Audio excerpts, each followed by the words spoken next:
This was going to be a video where I yelled about the Sinister Six. The whole bit was I was going to tell Sony, like, stop trying to make the Sinister Six a thing. It's dumb, and every time you do it, it's embarrassing. And that is all true. I was going to say that the only way a Sinister Six movie works is with Spider-Man, and since there does not appear to be a Spider-Man in this universe, what's the point? And also, none of the villains are actually villains. They're all either anti-heroes or just pretty much good guys, so they wouldn't want to do crimes or get revenge. So there is no way for the Sony Sinister Six movie to work. And that is sort of true. However, as I was brainstorming this video, I realized something. There actually might be a great Sinister Six movie that, intentionally or not, and I'm leaning towards unintentionally, Sony has set the table for. And more surprising than that, it only works if the universe is constructed the exact way Sony has done it. So I want to pitch my Sinister Six story, and by the end, I think you'll agree that Sony should make this movie. But before we get started with the pitch, you may be wondering, what is the Sinister Six? Excellent question. Well, in Spider-Man Annual #1, Dr. Octopus brought together a team of 6 spider foes who had each tried and failed to defeat Spider-Man. Doc Ock came up with a plan to put Spidey through a gauntlet, fighting every villain back to back so that Spidey was weakened and eventually lost to one of them. They even drew names out of a hat to see who went first. How cute. This idea, a team of 6 spider foes pooling their talents to defeat a hero they could not on their own, became a staple of Spider-Man comics. Different versions of the team were formed by Hobgoblin, Sandman, Scorpion, Mysterio, Boomerang, Swarm, Vulture, Stiltman, Beetle, Aaron Davis, and the Green Goblin, although it's usually run by Dr. Octopus. It even made it into the video game. Their goals are all over the place. Sometimes they just want to rob banks. Sometimes they want to kill Spider-Man, and sometimes they want revenge on other Sinister Six members. It becomes a big soap opera. And in that way, it's really fun. But we have 2 obvious problems with the Sinister Six that exist in the Sony Pictures universe of Marvel characters, or SPUMP, which is what it was apparently called. I know, they changed it, but I will never forget. It'll always be SPUMP to me. But the Sinister Six in the SPUMP shouldn't really work for 2 big reasons. First one is obvious. None of these guys know Spider-Man. Vulture, I guess, has a familiarity with a Spider-Man, but A, that's not the one in this universe, and B, they're on somewhat good terms for a spider foe. And then Morbius and Venom have no relationship with Spider-Man. Spider-Man has not defeated them. Spider-Man has never met them. And they've never even mentioned Spider-Man, which is especially strange considering Venom looks a lot like Spider-Man. Like, same basic powers and same face, so you figure the comparison would at least come up. But okay, we have a Sinister Six who does not know Spider-Man. That's workable. I guess that's okay. After all, they could still just team up to do crimes and rob banks, and then maybe they attract the attention of someone. Except now we run into our second problem. These guys aren't really villains. They all fall somewhere on the spectrum between villain-ish, like Vulture, and anti-hero, like Venom or Morbius. So what are Vulture, Venom, and Morbius going to do? What are their common goals? This was my big question after the disaster of a post-credit scene in Morbius. Vulture says, we should work together. Okay. To do what? What do you both think you are? Morbius is a good guy. He saves people. Sure, yeah, he's on the wrong side of the law, and he's a vampire, which are usually monsters, but he doesn't seem like he wants to break the law. Does Morbius think they're just gonna start an Avengers? It'd be good guys? Or does he think they're gonna take over the world? There is no clear goal that brings these 2 guys together. And then don't even get me started on Venom. He just wants to go on vacation and get drunk because he's cool. And then you've got Kraven. Now, his movie is not out yet, but they sure seem to be working on it, and it is probably too late to cancel. I'm willing to bet he's going to be an anti-hero as well, who fights a friend who has Kraven powers but bad, if I had to guess. So why would Kraven join this team? You kind of figure, if Sony thought this through. It would not kill all the villains. Carnage and Milo and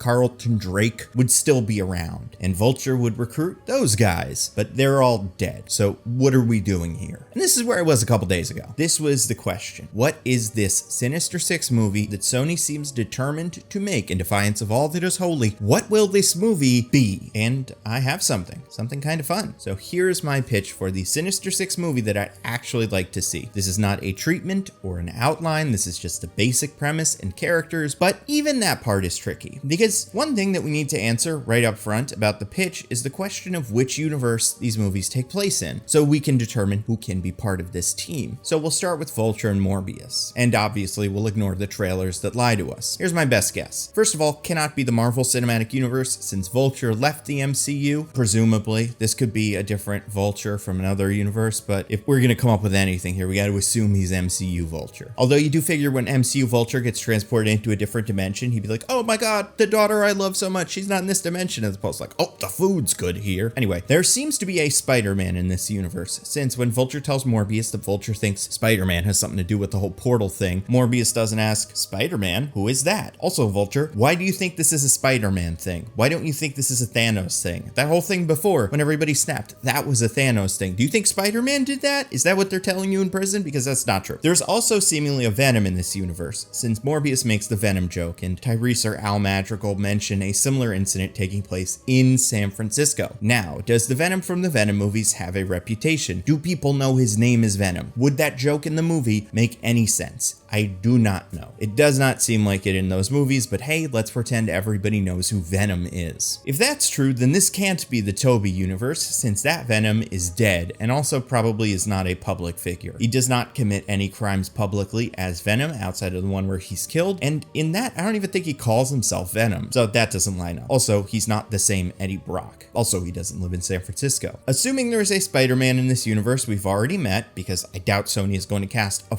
fourth or fifth or sixth Spider-Man, we're probably dealing with Earth 120703, the Amazing Spider-Man universe. And it does kind of make sense. Garfield's Spider-Man has never met any of these guys before, and Andrew Garfield seems eager to make more of these, so why not? The Sinister Six movie will probably take place in the Amazing Spider-Man universe. Now that we know the where, let's look at the who. We know Morbius, and for some god-awful reason, Vulture are on the Sinister Six. Who will join them? Well, I think it's a safe bet that Venom will show up since, as already established, he exists. We also don't know much about the Kraven movie, but he's usually a member of the team, so I imagine at the end of his movie, he will also meet a Vulture who does not take his helmet off for reasons. So we've got 4. There's also the possibility that Kraven's half-brother, I think, Chameleon, makes an appearance in Kraven. That would certainly make sense. He would even be a great villain for that movie, since Kraven is the ultimate hunter, and Chameleon is the ultimate huntee. He can blend in anywhere. I doubt that's the direction they'll go, but hey, who knows? I bet he'll be in Kraven and then play a minor role like Morto did in Doctor Strange 1 with the tease as a villain later on. But like Sony only knows how to make one of these movies, so the bad guy will definitely be a friend of Kraven's who goes bad and then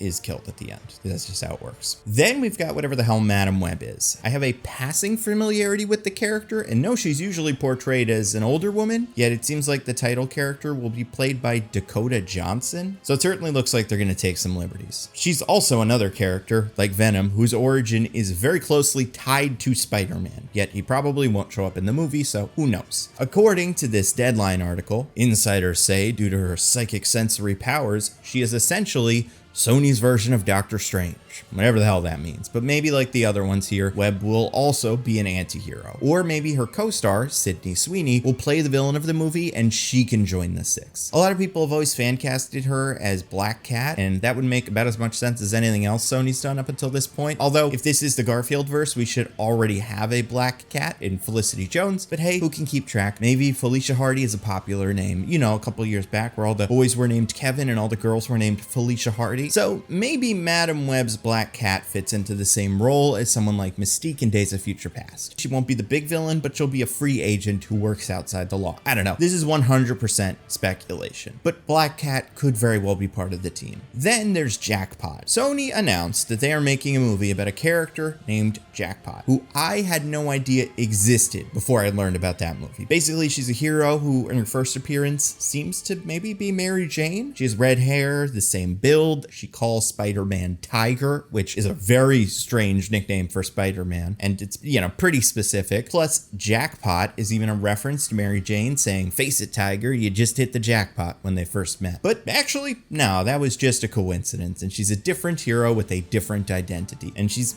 yeah, pretty generic, honestly. Her powers are strength, limited vulnerability, and agility. There were actually 2 jackpots, and one was in love with the other, so that's neat, but besides that, there's not too much to this character. I very much doubt this movie gets made. After Morbius bombed, I imagine Sony is going to go back to basics and stick to making sure things like Venom. I would be shocked if they actually produced a movie about a hero who very few comic fans even know exists, and who has nothing to do with Spider-Man. They might as well just make a movie about a brand new character at this point. But hey, maybe Jackpot gets made. Maybe it's popular. Maybe we all love Jackpot. Crazier things have happened. Sony made Into the Spider-Verse and it was amazing. So you never know with these guys. And maybe she becomes the 6th member of the Sinister Six because we love Jackpot so much. I have my doubts. Oh hey, editing Nando here. You know who else could be in the Sinister Six? A little character we all know and love named El Muerto. That's right. As I was finished making this video, it's all uploaded onto Patreon. Sony goes and announces that they're making a movie about a character named El Muerto with Bad Bunny, who is a musician who does not do very much acting. Apparently, he just really likes the WWE and he's in that a lot. So what probably happened was he went to a meeting at Sony and they just read him every single Spider-Man villain. And he said, oh, I like professional wrestling. Let's do that one. And they said, okay. And listen, I got nothing against Bad Bunny. Seems nice. It's funny in that episode of Saturday Night Live that he cameoed in. And as someone who is plugged into the Spider-Man community and the Spunk specifically, I'm thrilled. Because, yeah, you could make a movie about Spider-Man 2099, a very popular and interesting, visually complicated character. That could be fun. You could make a Spider-Gwen solo movie. You could make a movie about Spider-Woman. You could make a movie about Silk. You could make movies about all of those characters. You could make movies about some of the very popular villains that have been around forever and have long comic histories and all kinds of stories. Like, those could all be made. Or you could make an El Muerto movie. So, you know, they did that. And listen, this idea, superpowered wrestler. Hey, you ever heard of a little show called Mucha Lucha? Hey, you ever watched a little show called Jackie Chan Adventures? Remember El Toro Fuerte? Both those were cool. This movie could be cool. I have no idea.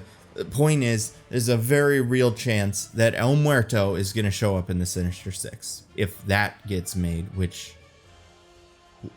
I don't know.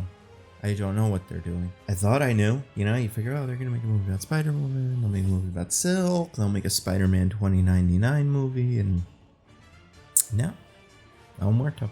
So I guess the moral of the story here is subscribe to the channel on Patreon. Okay, back to the video. For number 6, you could also just pull in a villain from the Mark Webb movies. Lizard is cured, but that guy was cured before. It just kind of feels like he wants to be a lizard man. So maybe he breaks out of jail and does that. Then we've got Rhino still kicking in this universe. He has made many appearances in the Sinister Six in the comics, and I think fans would love to see him actually fight Spider-Man for more than 1 second. And it's like, oh, okay, great, we're doing this too.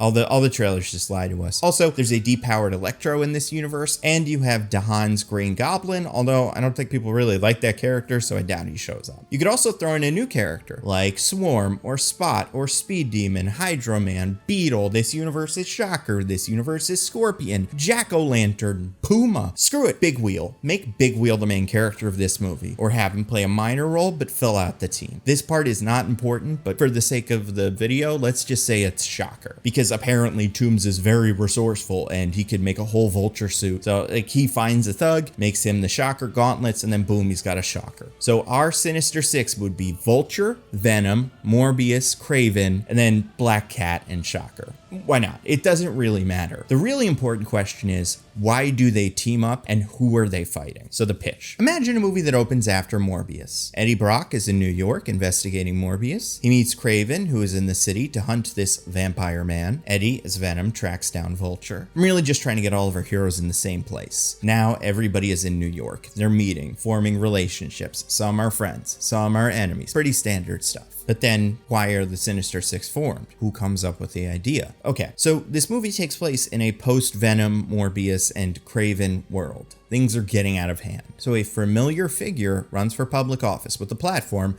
of getting rid of these criminals, these monsters, these...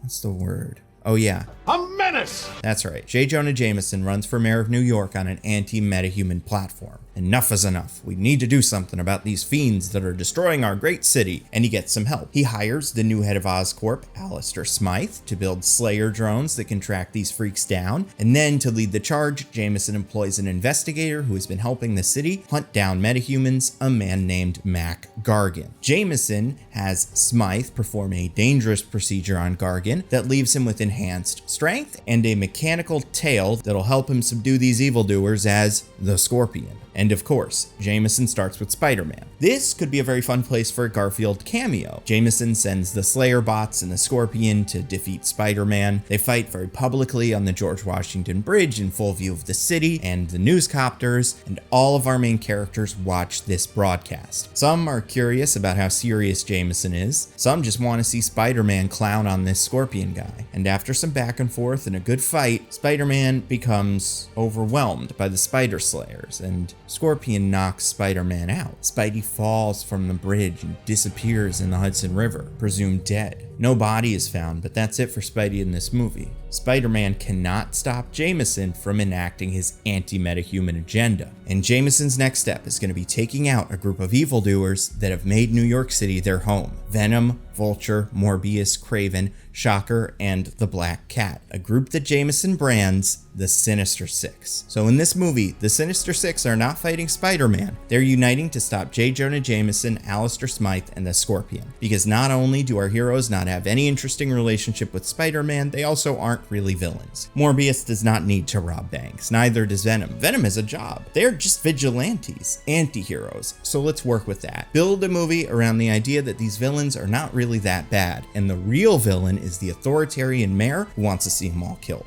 And that's the pitch. Thank you to everybody that continues to support the channel on Patreon, everyone that listens to my podcast, mostly Nitpicking, everybody that subscribes to Nebula and watches my videos there, and everyone who follows me on Twitter and Twitch. That's all I got. Stay safe. See you next time.